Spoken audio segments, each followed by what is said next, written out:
In this video, we'll see how to fix this unlicensed Adobe app has been disabled on Photoshop. First method is to reinstall Adobe software. First, disable your internet connection and uninstall the Adobe software like Photoshop using the standard to install procedure in Windows. And after that, restart your computer. And follow the installation guide provided with your download to reinstall the software. Ensure you follow the steps in the correct order. If not, the second method is to block additional Adobe processes. Make sure Adobe software like Photoshop is running. Open Task Manager and find Adobe related processes. Right-click on the Adobe process and select Open File Location.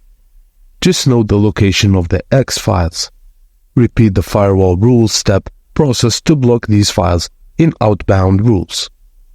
After blocking all unnecessary X files, re-enable your internet connection. And that's it, guys, as simple as that. Thank you for watching, and please don't forget to like and subscribe for more.